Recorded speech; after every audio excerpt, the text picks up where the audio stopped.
We're only limited by weakness of attention and poverty of imagination. That's the only limit we've got. The most dangerous lie you've ever been told about success is that you need motivation to achieve it. There are many situations in life when we feel inadequate to solve our problems, when we feel incapable of doing the things we are called on to do. And because of this, we all are searching to find a power greater than we are. As you start each day, you can look forward to a new adventure in living. But you will need to equip yourself with the right attitudes to wring the most out of every moment. Weakness of attention, got to focus on what it is you want. You've got to give it your undivided attention. And poverty of imagination. Use your imagination to build enormous pictures. See great things happening in your life. Make a decision to become one with whatever you want. That burning feeling in your chest, that surge of energy you felt on New Year's Day, that spark of inspiration after watching an inspiring video, it's all temporary. And temporary isn't what builds empires. A power that can help us to do the things that we would like to do. Jesus explained to his followers that he of himself could do nothing. It was the Father within him who did the works. Jesus had found an inner source of spiritual power that he could draw on. Let's recapitulate some of the points that you should think about as you start each new day. These are your daily dozen attitudes. 1. Truth. Has your truth about yourself been false? Most people tend to downgrade their abilities, their human assets. They dwell on their failures and overlook their successes. Is your truth about yourself related to you, or is it an alien concept divorced from reality and destroying you from within?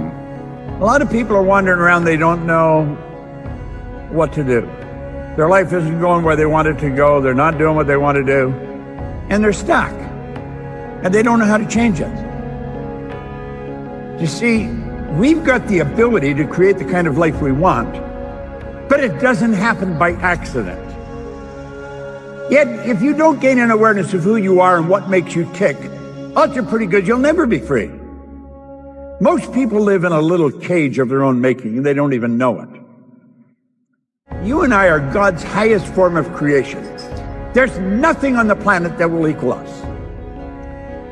After spending 30 years studying the most successful people across every field, I've discovered something that might shock you.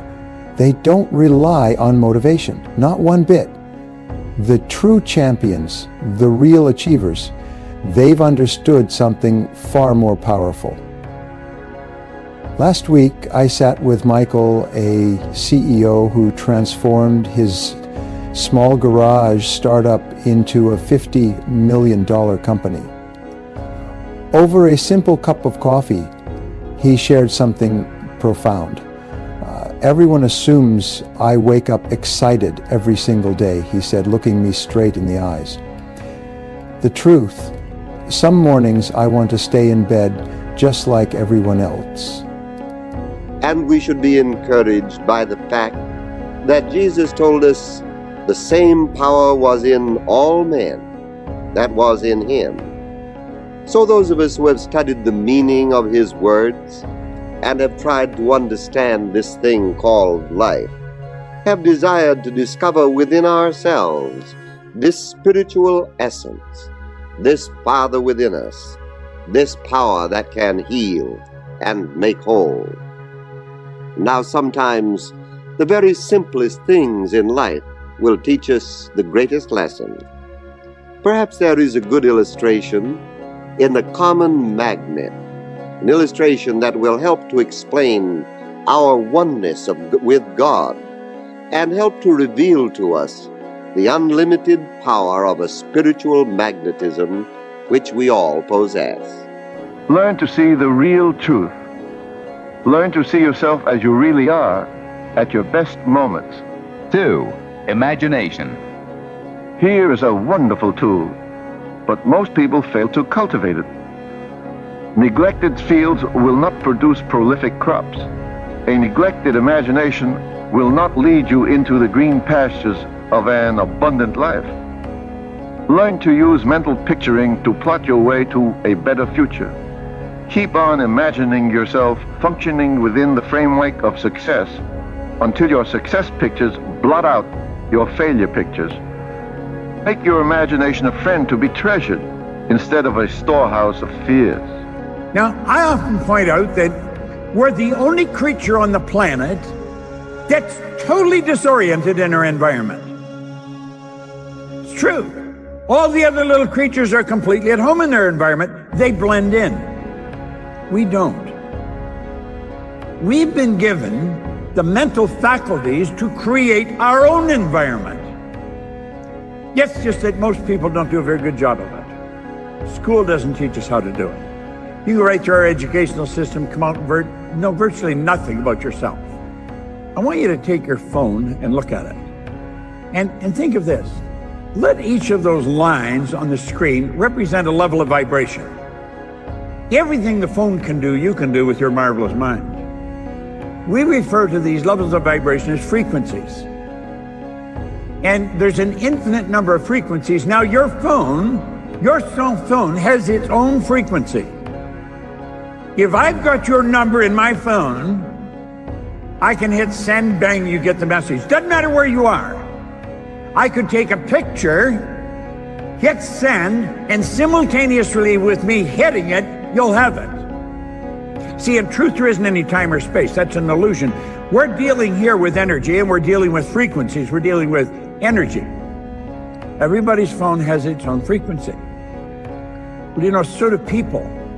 You can transfer pictures from your mind to somebody else's mind on the other side of the world, just the same as you can with your phone. Now, most people never really gain an understanding of that or how to do that. But everything you're thinking, you're sending off charges of energy. Thought is energy. Thought waves are cosmic waves that penetrate all time and space. Thought waves makes the laser look puny. Yes, the most potent form of energy is. Most people don't really know much about it.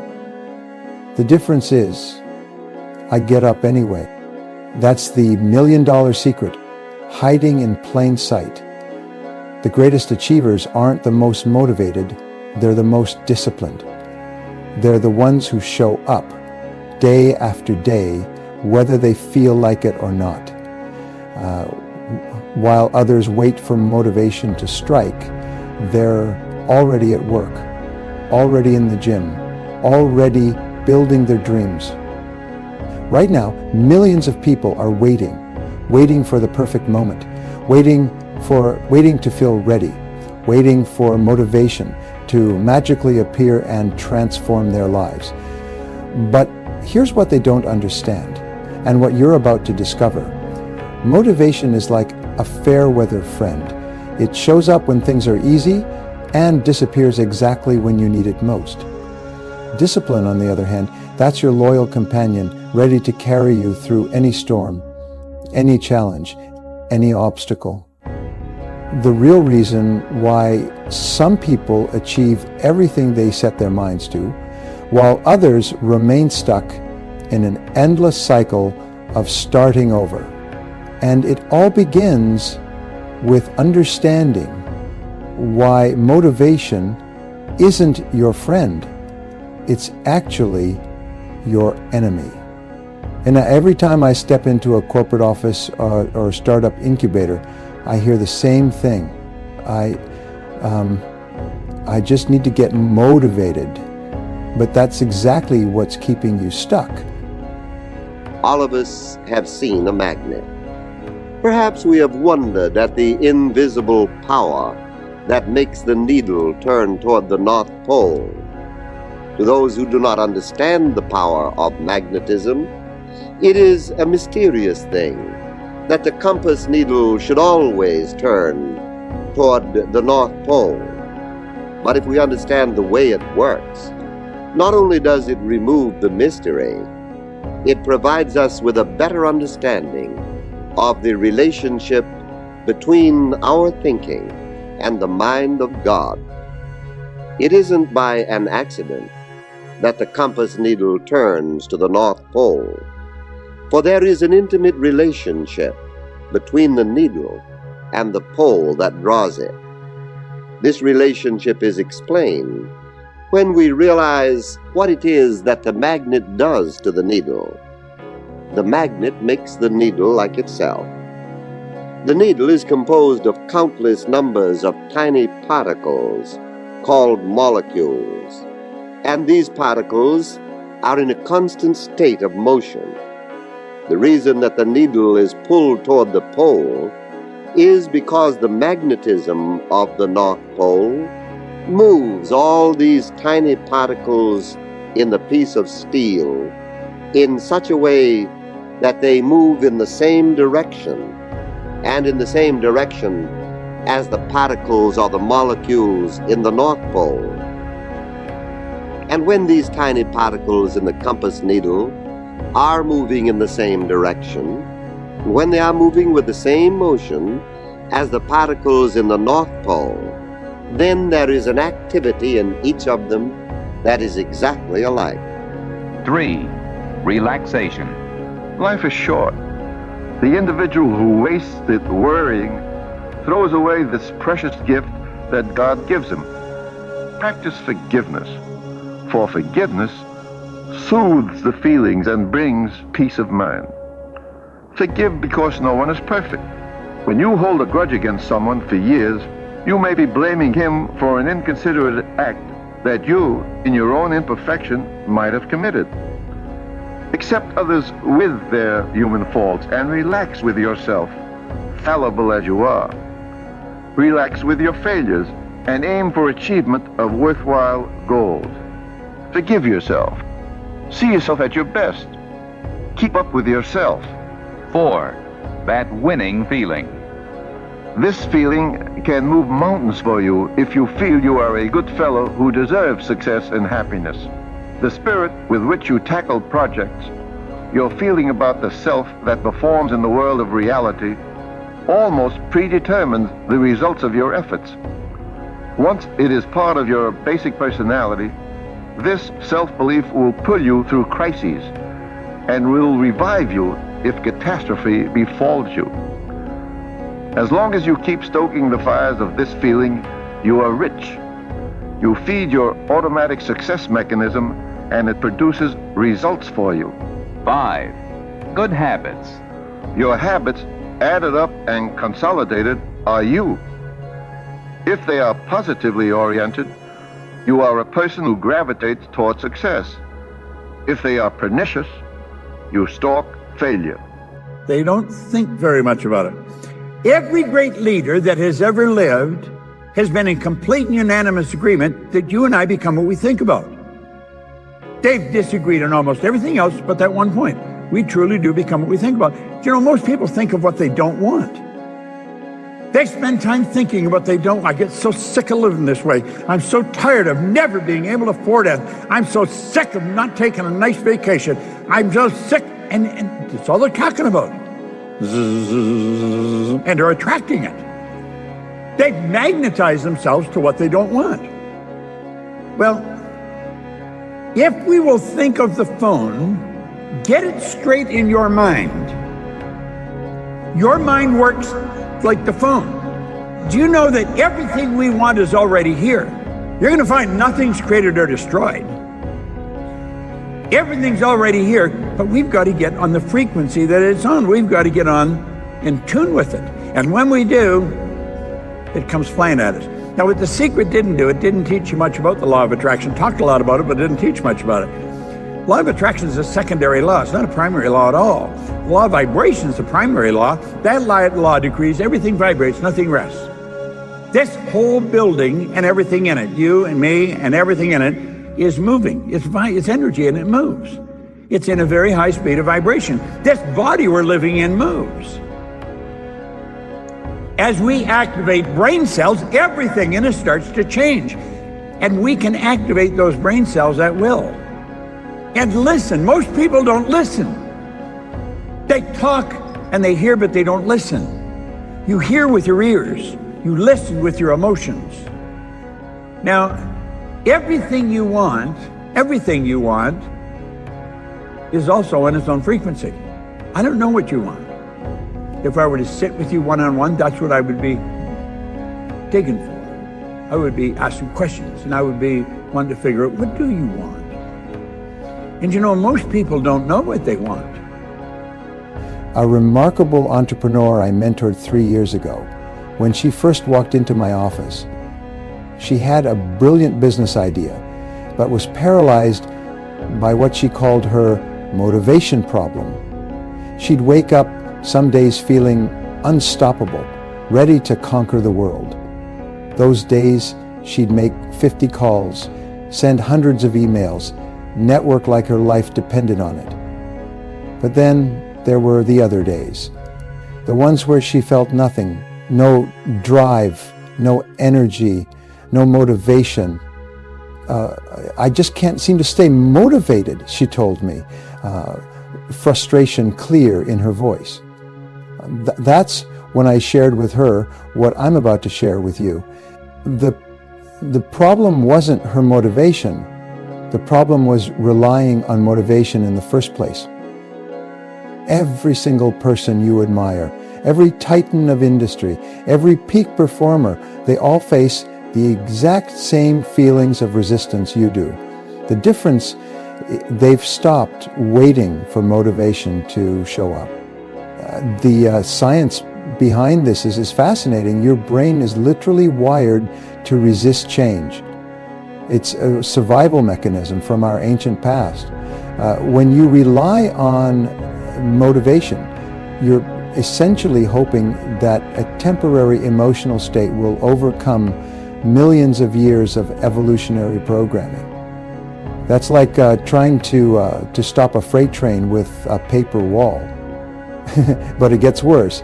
The more you wait for motivation, the more you strengthen what psychologists call the motivation-dependent cycle. You condition yourself to only take action when you feel motivated. And guess what? Those moments of motivation become rarer and rarer. The magnetic power of the North Pole directs the action of the molecules in the needle that is drawn to it. It is just as if the magnetic power of the North Pole were flowing through the needle and directing its course. For you see, the needle then is being guided by an invisible power, and a power that is greater than it is. This is an important thing to consider in the relationship between the needle and the magnet. Before the magnetic power began to direct the tiny particles or the molecules of the needle, all these molecules were going in different directions, and they were in a state of confusion. They were active, all right, but their activity was not pointed in one given direction. Now, just as soon as the invisible power of the magnet begins to flow through the molecules of the needle, they are brought into harmony and into order, and they begin to move as though they were one with and a part of this invisible force. It is wonderful to realize that a magnetic force at the North Pole, thousands of miles away, can reach into the heart of a needle at such a great distance and bring all its inner parts into harmony and give it purpose and direction. Let's see how this illustration from nature would work to teach us a great spiritual lesson. Instead of thinking about the North Pole as a magnetic center that draws needles, let us think of the mind of God as a North Pole for each one of us. It is a magnetic force that draws everyone upward and onward. You can discard bad habits and develop good ones if you are willing to work hard at change. Remember, success is a habit. Confidence is a habit. 6. Dedication to happiness. People dedicate their lives to different goals. Why don't you dedicate yours to happiness, making yourself and others feel happy? Develop feelings, skills, relationships that will make you happy. You must feel that you have a right to be happy. Otherwise, consciously or unconsciously, you will put roadblocks in your way. Insist on giving yourself this right. It is your natural heritage. Don't take it away from yourself, but find your own unique prescription. Don't follow someone else's. 7. Unmask your true self. When you are driving a car 50 miles an hour down a highway, do you wear a blindfold? Of course not. But you might be going through life wearing a mask to hide your true feelings. This is a blindfold because in hiding yourself from others, you hide from yourself. You blind yourself to your potential qualities as a person. Learn to see yourself with kind eyes. You will have no need for a mask. 8. Compassion. This is one of the qualities that separates human beings from beasts, or at least it should. When you feel for others, deep in your heart, you are soaring to your most wonderful moments as a human being. Others may express their gratitude, but your real reward is the warm feeling you will experience toward others and toward yourself. 9. Accept your weaknesses. You may be strong, healthy, and successful, but there are no guarantees in life, and sometimes everything will go wrong for a while. Your strong self-image will befriend you, but as long as troubles mount, you will eventually feel tired and weak. Now the question is, do you accept your temporary weakness in a human way, or do you blame yourself for it, feeling that you are a total failure? This is a key question. If you cannot permit weakness in yourself, then you can never feel secure. Your strength is not real. You're only a fair weather friend to yourself. It is only when you accept both your weaknesses and your strength that you can reach your full stature. Look at your present results right now. I want you to really think about your results. If you're thinking about your income, look at your income. If you're talking about relationships, look at your relationships. If you're talking about your health, really take a good look at it. You're attracting what you're in harmony with. Now, if somebody had told me that when I first started, I wouldn't have liked it, because I didn't like what was coming into my life. I didn't like it at all. But we've got to understand, nobody's given it to us. If it's coming, we've earned it. If we don't like it, we can change it. It's so basic and so simple. Energy attracts like energy. This thing we're living in is a molecular structure. It's a massive energy and high speed of vibration. Yet whatever we're thinking controls the vibration we're in. Because as we think, we activate brain cells, and that's what causes us to vibrate. Now, what you're thinking dictates how you feel. Feeling is the language of the subconscious. When you say, I feel, what you're really talking about is the vibration you're in. You say, I feel terrible. You're in a terrible vibration. Change your thinking. But you know, a person in a terrible vibration doesn't want to hear that. It's almost like they want to enjoy their misery. You know people like that. Now you see somebody else and they say, God, I just feel phenomenal. That they are choosing good pictures. Make a decision to become one with whatever you want. Do you know what the problem with most people? They don't know what they want. They really don't know what they want. And it's rather sad, because you can have anything you want. There is absolutely no limits, none. I mean, anything you want? Yeah, anything. Anything. You create your own life. Doesn't matter what it is. There are laws that govern this whole universe. One of the laws that Carnegie gave us, that's one of the best, he said, any idea that is held in the mind, any idea, doesn't matter what it is, any idea that's held in the mind, that's emphasized, that you keep thinking about. Now get this, that's either feared or revered. He said, any idea that's held in the mind, that's emphasized, that's either feared or revered, will begin to close itself in the most convenient and appropriate form available.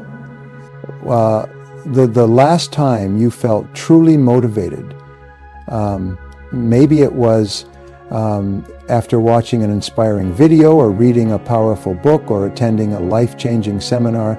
That feeling was real, it was powerful, but where did it go? It vanished just like it always does.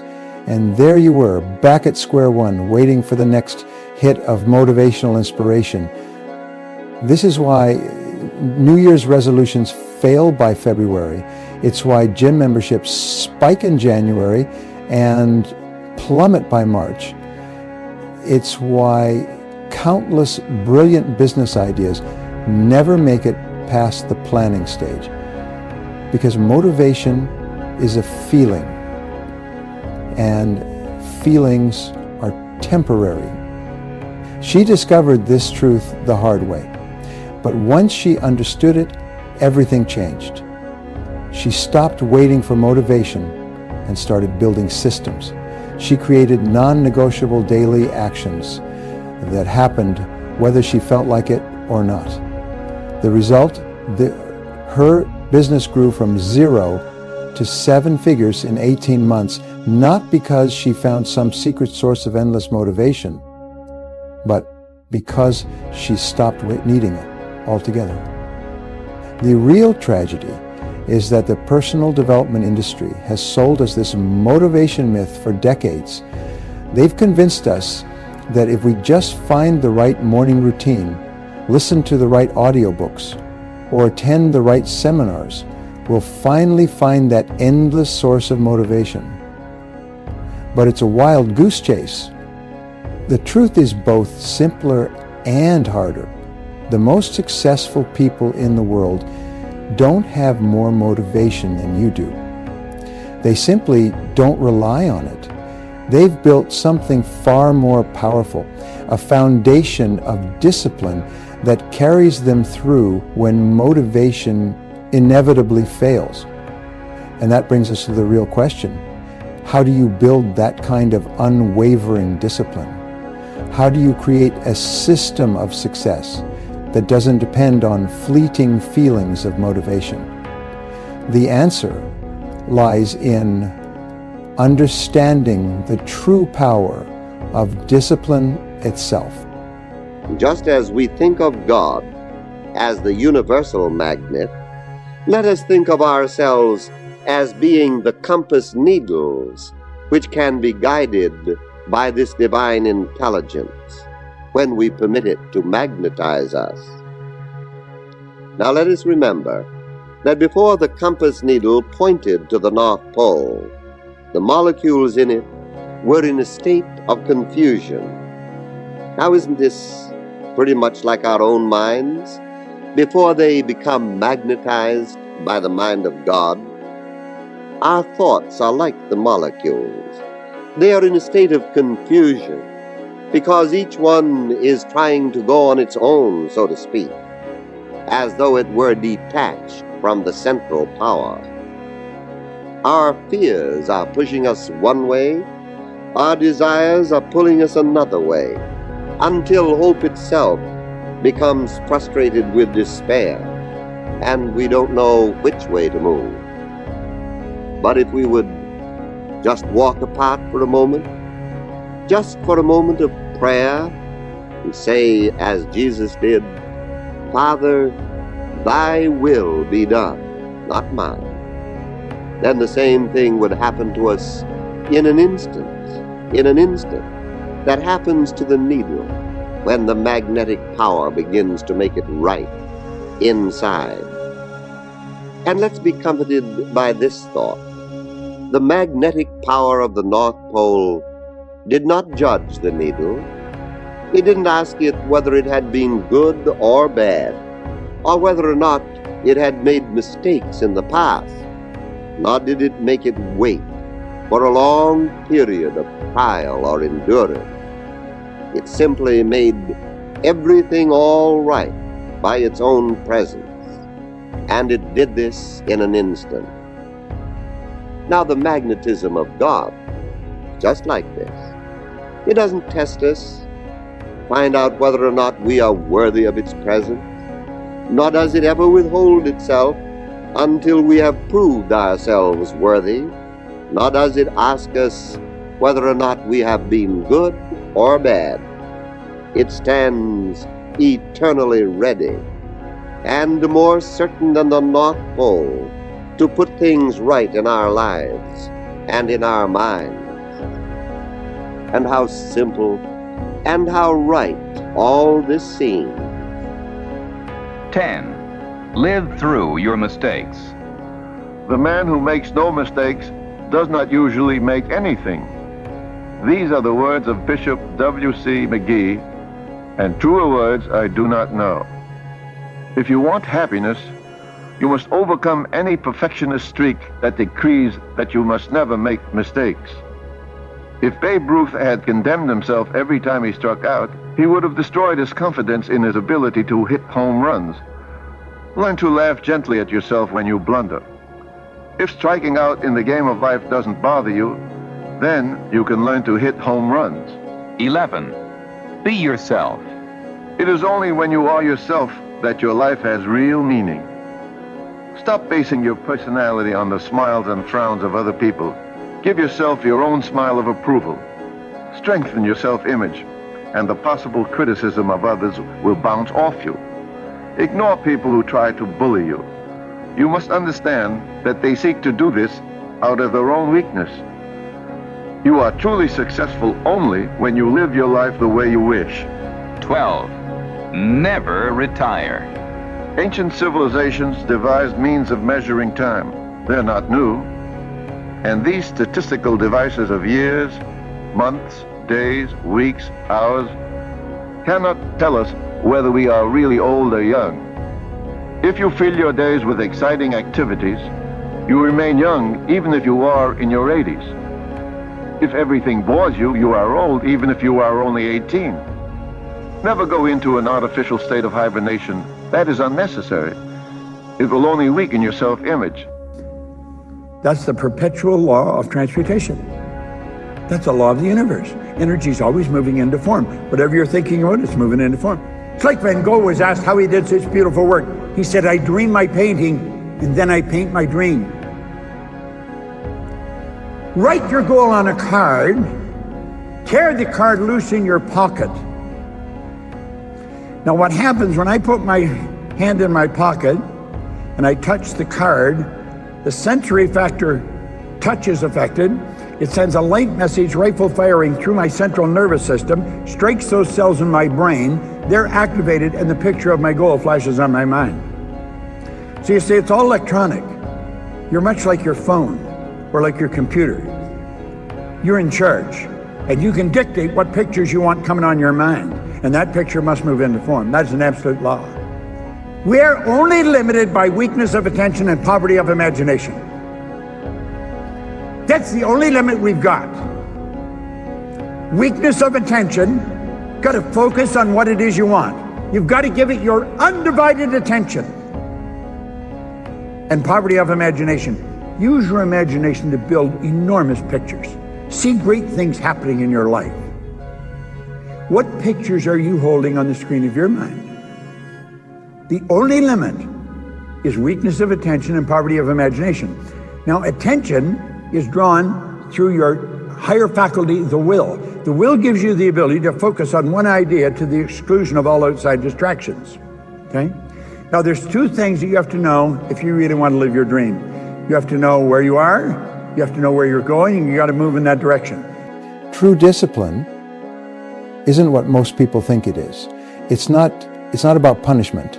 It's not about forcing yourself to do things you hate. True discipline is simpler and more powerful than that. It's the ability to do what needs to be done regardless of how you feel in the moment. Every single day, you brush your teeth. You don't wait for motivation to brush your teeth. You don't need inspirational quotes about dental hygiene. You just do it. That's discipline in its purest form. And that same principle can transform every area of your life. Your brain is a remarkable machine, but it follows very specific rules. When you repeat an action consistently, your brain creates neural pathways, like shortcuts, that make that action easier and more automatic over time. This isn't just positive thinking. This is hard science. How do you know yourself? You begin to know yourself when you give yourself the chance to develop and make your image grow when you tackle problems. If you let negative feelings overcome you and complain that life was unkind, that you were born unlucky, then you are not yourself. Then you become less than what you really are, and you make your image shrink in size.